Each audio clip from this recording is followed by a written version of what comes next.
hello, everybody. Thank you for reaching out to MentalShift. My name is Michelle Moroz, your host. If you're wondering how in the heck did I get on this MentalShift thing and why is this, I'm listening to this lady. Well, one, you're in a really cool place to listen and watch. Two, it's a place to be. MentalShift is a program about people who do really cool things. They don't have to be an astronaut or, whatever, doctors or lawyers. They're just normal people who've made a mental shift and have done something with that shift. Because what I want you all to realize is that we all experience shifts in our life and it's okay. So here's another really cool person I want you to meet. His name is Chris Rollins, and I met him several years ago at the John Maxwell Team Conference. And he and I, and his wife is my sister from another mister. And we just click so well. And it's been years since I've seen them last. And I brought him onto a Facebook Live, and I'm like, why on a live? I should have you on my podcast. And so here he is. Please welcome Chris Rollins. He is just an awesome dude, and we're going to learn more about him today. Hi, Chris. Hey, Michelle. How are you doing? I'm fantastic. And I forgot to say something. For those of you who are watching, you're like, who is that guy next to Michelle that she's talking to? Go to his website. Their website is www.rollins, ROLLINS, performancegroup.com. And that way you can learn more about what they do at the performance group. And you'll understand more about what he's talking about today on the podcast. And they do have a book. It's called Discover Your Team's Potential. And so that's the other thing I wanted you to know. Now I can say, hi, Chris. Hey, Michelle. Glad to be here today. See, I can be really goofy with you because one, you know me. Two, you know me. I mean, like really know me. And the reason why you really know me is, what are those silly letters behind your head? Those funny... Yeah, we had you in class teaching about all that, didn't we? Understanding human behavior. Yes, you did. I mean, understanding human behavior. I mean, those of you who are listening and you've never seen the word DISC, when you see your teenagers or your kids talking about, I'm a Gryffindor, I'm a this, well, they're personality insights, okay? And Chris is masterful, and he taught me. And it's how I do most of my interviews and how I do a lot of my stage talks is by the people and how I've read them through their DISC performance, their DISC profile. So I'll stop talking, Chris. Tell me, what do you do at the Rollins Performance Group? In a nutshell, Michelle, really what we do is we just help people understand human behavior so that they can be better leaders and more effective at sales, right? I mean, ultimately, that's what everyone's trying to do is get better results. And, if you want to be a better leader and if you want to get better sales results, I don't know many people that don't raise their hand when I ask that question, then you have to understand human behavior so that you can begin to speak another person's language, right? When you said that about teenagers and asking, first off, any of us that have ever had kids, and okay, I don't want to exclude your watchers, right? Well, I don't have kids. Okay, if you've ever been in a relationship with someone else, you've asked this question, why did they do that? You could say that in a grocery store. Why are they doing that? Why do they do that? And you really begin to understand that human behavior, people do exhibit predictable patterns. They're not right. They're not wrong. In many cases, they're just different. But the misunderstanding is what causes so much conflict in our society today. And it's what causes so much conflict in the workplace. It's what causes people to say, why can't my employees get along? It's what causes conflict in the sales process that ultimately negatively impacts sales outcomes, right? And reduces sales results. All of that can be overcome if we know how to do it, because it really comes from this perspective. I approach it from a desire to understand you better and from a desire for you to understand me better. And when we truly can both do that, we can get so much more accomplished. That's it in a nutshell. And the thing is it's deeper than a lot of us here. Well, you've got to make sure when you do a presentation that you have, besides verbal, you have to have handouts, and then you have to have PowerPoints, and you've got to make sure they get up. That is, audio visual kinetic learning. Mm-hmm. This is the language a person, what you're talking about is the language people are react to. It's what it's their love language, basically, is what it is. The language they want to hear. Now, can you explain the letters? Because I have crazy ways of describing the letters, but you have a much more solid way of doing it, because, well, you'll find out in a minute. Just listening to me. Okay, here's a job for everybody listening or watching. When Chris goes through what the letters do, what the letters mean, what they symbolize and all, just guess what I am and guess what his main trait is. We're a little bit of all, right? Right. But guess what our main trait is. Okay, back to you, Chris. Well, so we'll do this in a short version, right? But Yeah. DIS and C do stand for something, so they make up the word DISC. I'll reference the fact that the DISC model of human behavior has been around for nearly 100 years now. Okay, it was actually originally released in 1928, but it was a result of a study from 1921 to 1928. So basically, right at about 100 years now. And has been used. But again, we really look at the fact that first and foremost, it's really broken down into two main determining descriptors, right? I often ask someone, do you consider yourself more outgoing or more reserved? That's number one, the first thought of what we do there. And a lot of people confuse that with being extroverted and introverted. I won't go into that on your podcast because we don't have time for that today. But it's not really, first off, when people say, is that extroverted and introverted? The answer is no, and they're wrong if they think it is. So, I keep it real, Michelle. But ultimately, it's about our motor. That's why you said people would know you and they'd know me, right? Is our motor really, really high rev, always on go?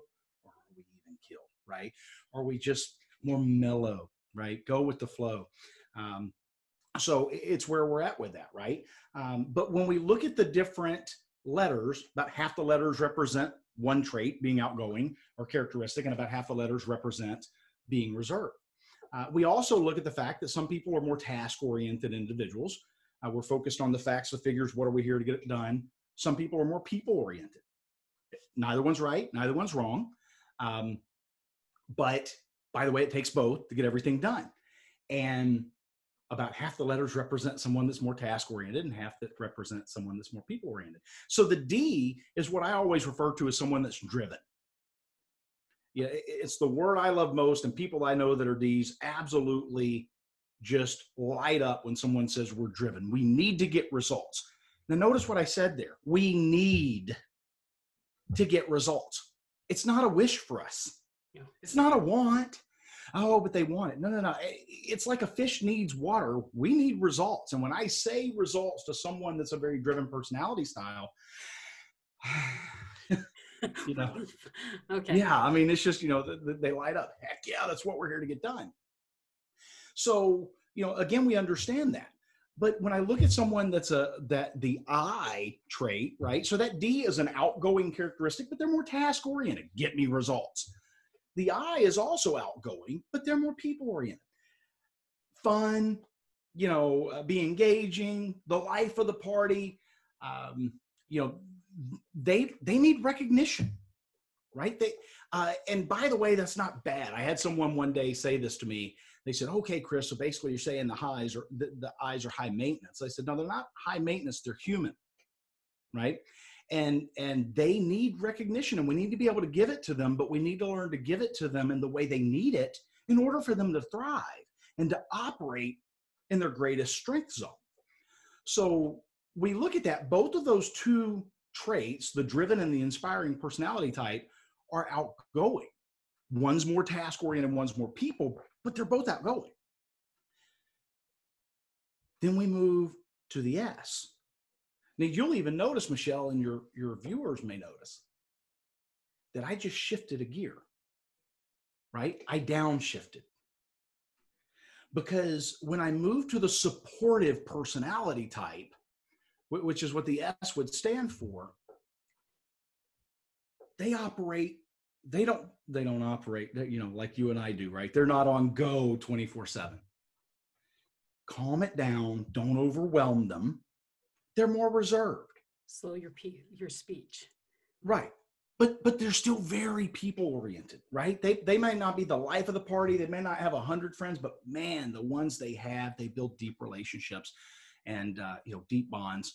And ultimately, the thing I often remind people we need to know about our supportive friends is that they make up the biggest percentage of the population in the world.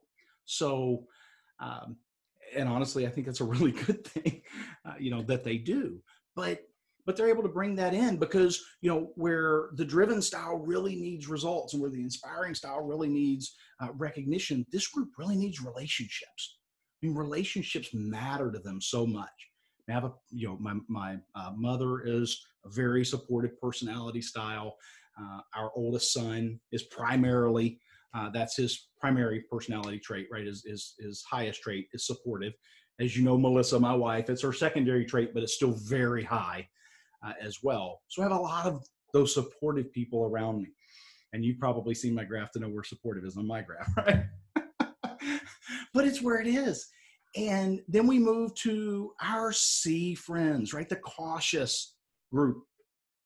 They're still reserved, but they're more task oriented. I like to call them hope your audience will get this because I'm aging myself by saying this or dating myself, but it's like Joe Friday from Dragnet, just the facts, ma'am. Just the facts, ma'am. Yeah, just the facts, ma'am. Yeah, here's where we are. Give me the stats, give me the facts, give me the figures. I always say they're the type that love to proofread Xerox copies, and they enjoy it, but they enjoy the process, right? Where some of us do things because we need to get what we need to get done. They actually will do things for the enjoyment of the process because they need right. Remember I said that the D needs results. The driven style needs results. The inspiring style needs recognition. The supportive type needs relationships. The cautious type needs things to be right. Now, I encourage people not to confuse this group because I've heard this misunderstanding at times where people say, oh, they think they have to be right all the time. No. That's not what I said. They're not always concerned about them being right. They want it to be right. They're the ones that say, if it's worth doing, it's worth doing right. Measure twice, cut once. I'll always laugh and say, I cut the board a lot faster than you. And then they laugh and say, yes, but I finished before you because while you were going back to the hardware store to get another board because you cut it an inch too short, right? Because you didn't measure twice, I got done. And so often what I have to remind my outgoing friends, and I know you and I both probably cringe to hear this statement, there's the old fable, Aesop's fable, the tortoise and the hare. The tortoise won. Man, we hate to admit that, right? The even-keeled tortoise beat the hare because the hare got distracted so often. But the beautiful part about this, what I love about personality styles and the communication styles is that it truly is something that unifies us as a people. This has been studied worldwide. And when I say it unifies us as a people, because here's what I can say. Every descriptor that we use in society today that wants to separate us tears down when we go into understanding communication styles, because it is not indicative of whether or not I'm a guy and you're a lady. So it's not about male or female. It's not about, race. It's not about culture. It's not about IQ. It's not about socioeconomic status. It's not about faith. All the different things that we could use to say this or that can't be divided when it comes to personality styles, because it's been studied so many different ways. And, we've taught people this model. We've certified trainers from every populated continent on the planet. And so we've seen this play out through the years where people say, yes, this works where I live, in my country, where I'm from. And it's neat to see that this is one of the things that we all have in common. You can't divide us. You can't say, well, there are more of this that are men than are women, or more of this that are this than are that. Nope, can't be done. It's been studied and it's been shown. So I really love the fact that while it helps us recognize our differences by the way we communicate, it helps us understand one another, but truly is something that also brings us all together. Well, something I want to mention about that, because with my travels around the world, is that nationalities have these traits. And I know that sounds kind of crazy, I guess, but we all have the four too. So, I mean, like, I'm a Filipina. Right. That's what I claim out of all of the mixes I am.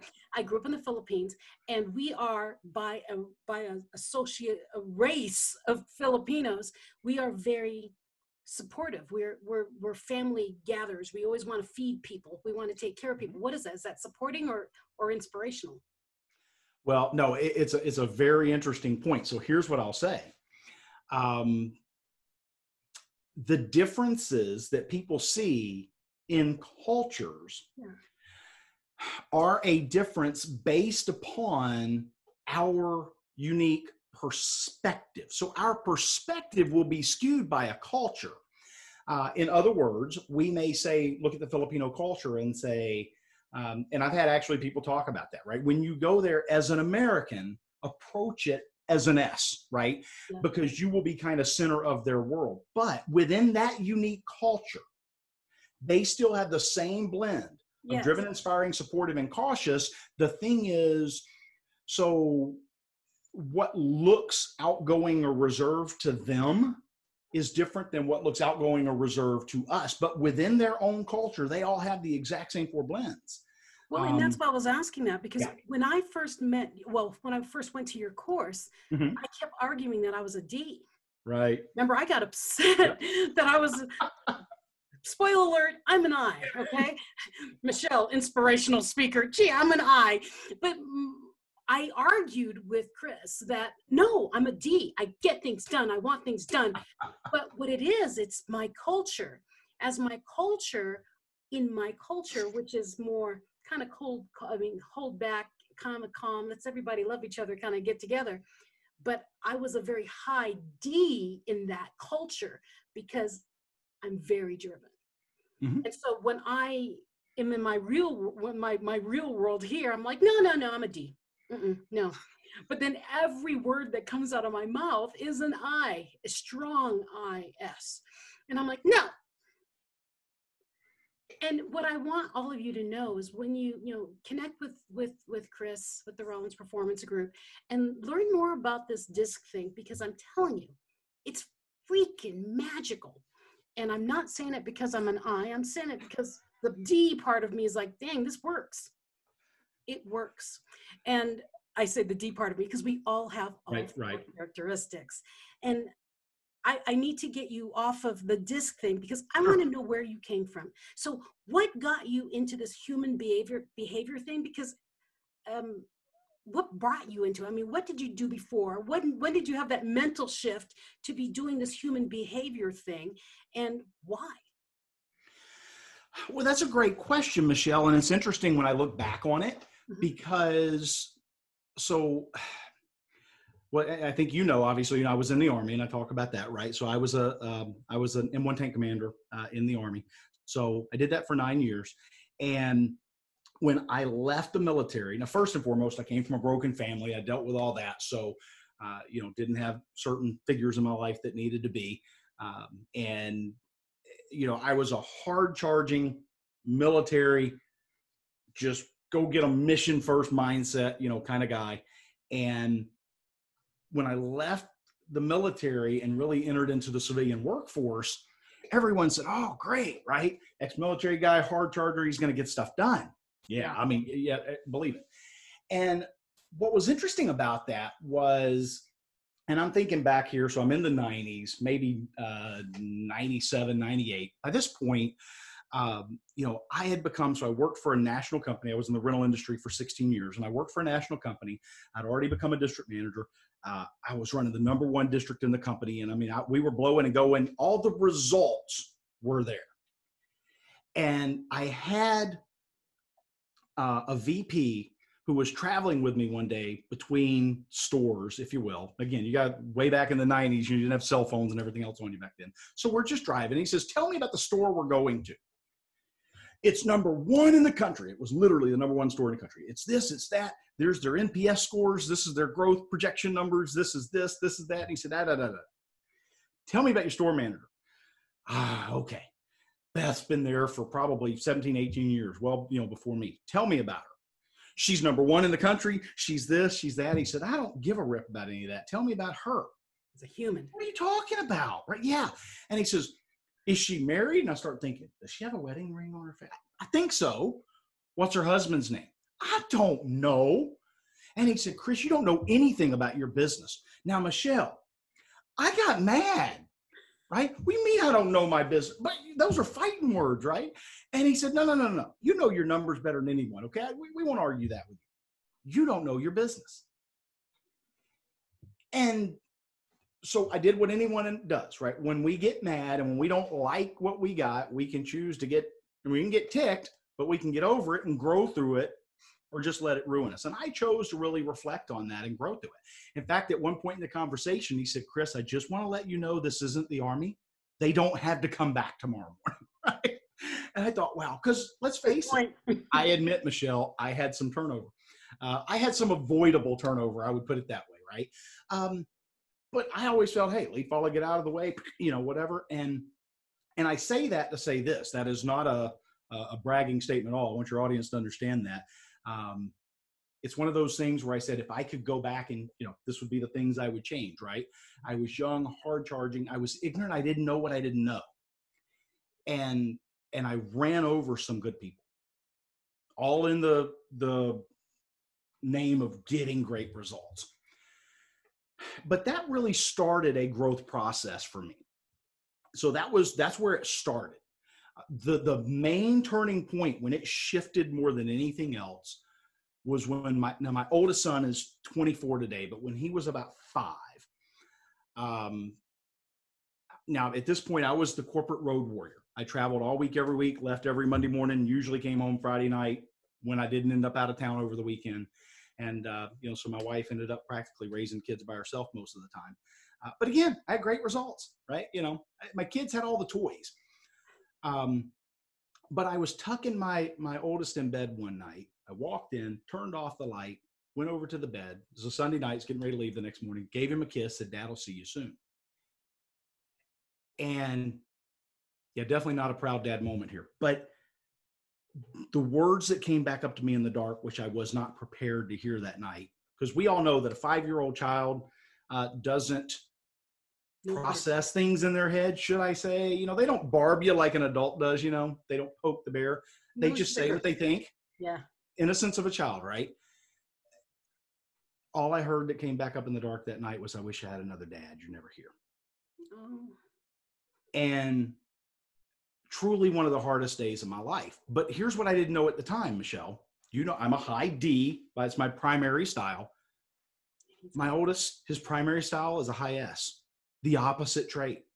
I was not speaking his language. And I really, at that moment, that was the turning point, shifting point moment in my life when I started really reflecting. Now, I'd love to tell your audience, I just shifted overnight and flipped a switch.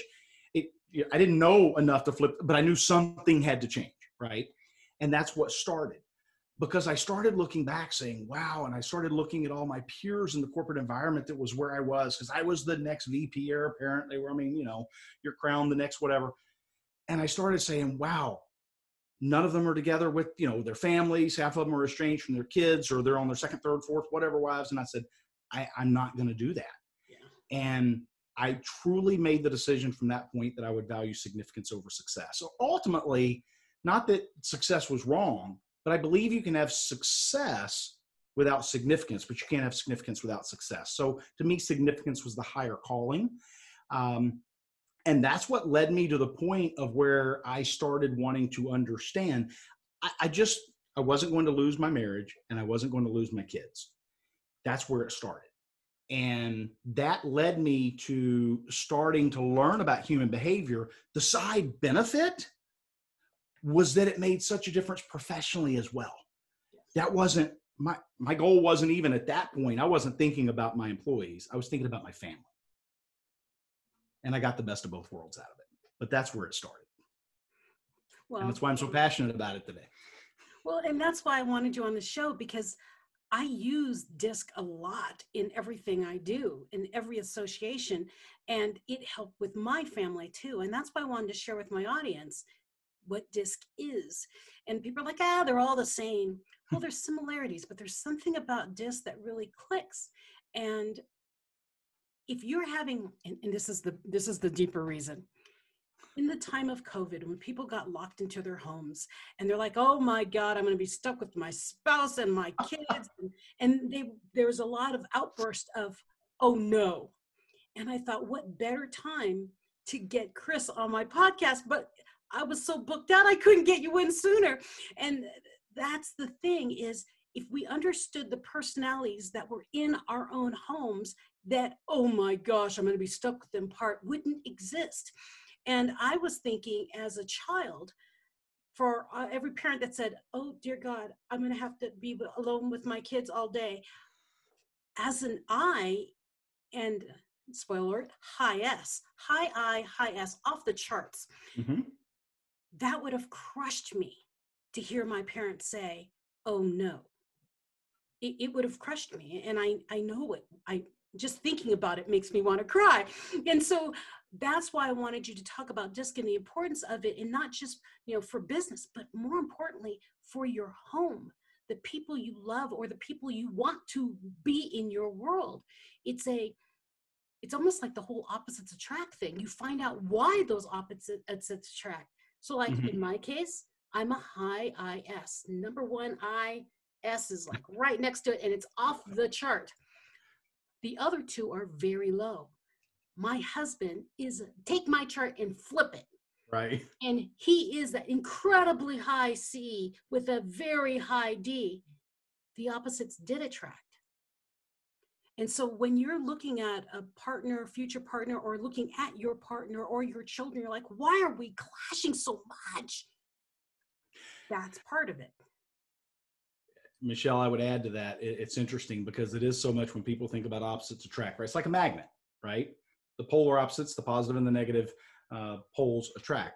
But as the saying goes, opposites attract, and then they attack.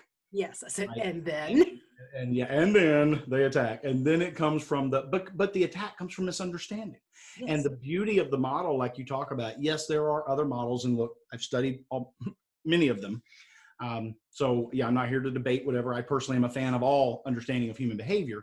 What I love about this model is its simplicity and its ability to, be quickly applied. I think that's where the power of the model lies, right? It's not some massively overly complex academic model. We can learn it, understand it, and apply it and make a difference. And I think that's where it really, comes into play. Yeah, and I find it very important. Well, there's also symbols that are associated to each of these letters and colors, and that's how I read people very quickly, as I associate a symbol to them. I'm quite visual and kinetic, so that's kind of how I work. But it's so important to be able to learn that quickly. Be able to read people and do, you know what? This isn't an argument. This is a misunderstanding, and it de-escalates things very quickly. It's like, oh wait.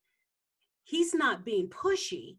He's a D, and that's why he's talking that, oh, okay, wait, I'm being way too sensitive about this. He just wants to get things done. And so it kind of backs me off, because before I would go up to my husband and do, why are you being so pushy?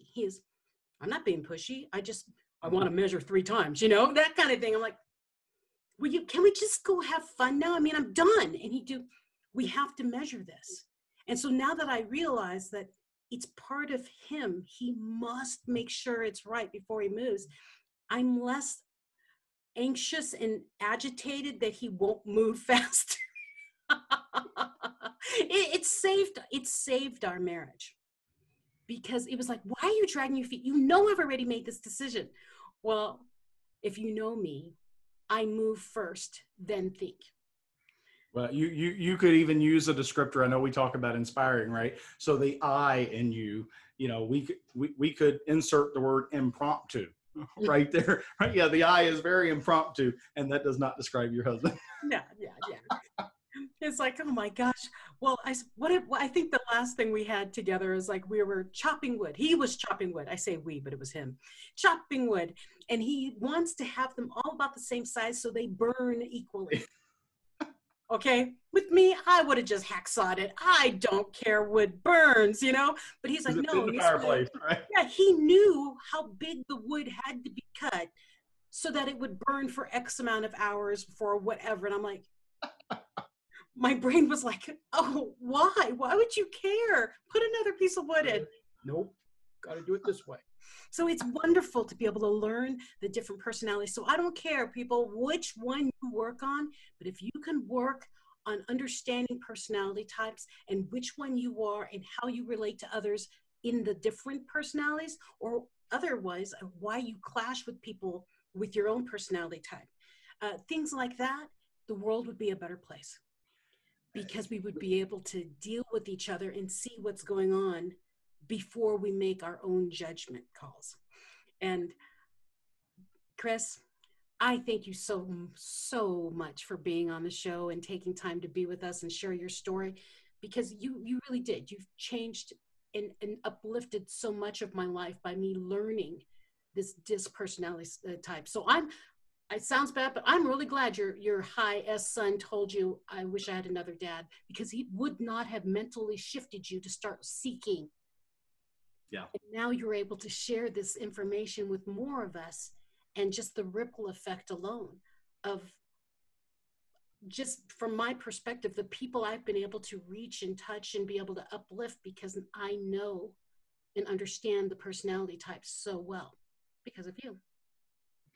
Well, I appreciate that, Michelle. I just want to give one last quick thought, though, even when you mentioned about the lesson I learned from my son. I often say I would trade the story if I could trade the experience, right? But I mean, at the end of the day, because yes, it was not one of my prouder moments. But ultimately what I learned through the process was this. When we talk about all the traits, right, that every one of our traits have amazing positives we bring to the table. We all have obviously some things we can work on, but you know, we have to understand, acknowledge, and appreciate how people are wired. And I always say God wired you the way he wanted you, and I'm not going to be the one to tell him he made a mistake. So our goal as we learn about other styles and understand people, the main point that you've probably heard me say this, I know several times through the years, is never to seek to change someone. Yeah. It's to understand them, right? Because we don't, you know, our goal is not to, well, if they were just more like me.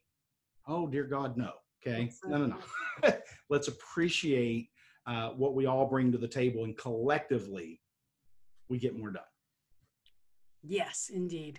So, you know, take some time to learn about who you are, what makes you tick, and examine other people around you and what makes them tick. Don't be so quick to judge and to amplify whatever your perception is. And personality insights is pretty magical. So to review, DISC. And you said driven is the D, I is inspirational, S is supportive, and C is cautious. And just with that high level knowledge, you might be able to pick out the people in your own family. And if not, there's a book about it. And there's a website to go to. Go to www.rollins, ROLLINS, performancegroup.com. Reach out to the group, talk to Chris if you want to. And thank you, Chris. So everyone, have a great day. And remember, we're all different and all the same at the same time. Have a fabulous week, everyone. And please, if you like what you hear, share, like, forward, whatever you need to do, but get the word out, because the world needs to know a little more understanding. Until next time, have a good one.